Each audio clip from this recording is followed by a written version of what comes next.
Welcome to Blizzard Fire. We hope this video helps fire up your solution. In this video, I will explain how to know if fish oil is expired. First, always locate the expiration date on the bottle or packaging. This date is your primary guide for product freshness.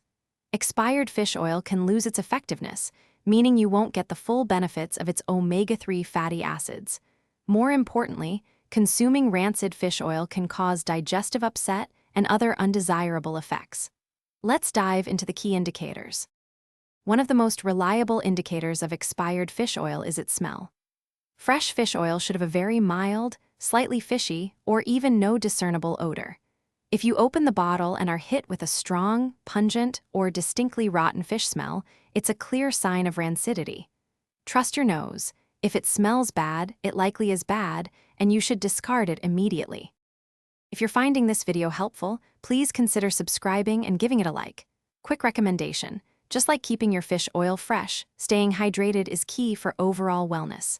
I love my Oala water bottle for keeping my water perfectly cold all day. It's a fantastic way to ensure you're drinking enough. You can find a link to it and other great deals in the description below. Now, let's get back to the video. Beyond smell, taste and appearance also offer important clues. If you're brave enough to taste it, rancid fish oil will often have a bitter, stale, or unusually strong flavor that is very unpleasant. Visually, fresh fish oil capsules should be clear and uniform in color. Any signs of discoloration, cloudiness, or if the capsules feel sticky, these are strong indicators that the oil has spoiled and should not be consumed. Proper storage is crucial for preventing fish oil from expiring prematurely.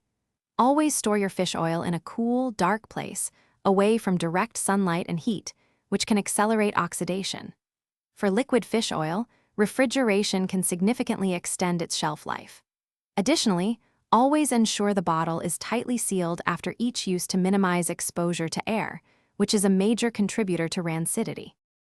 Thanks for watching. If you found this helpful, don't forget to like and subscribe.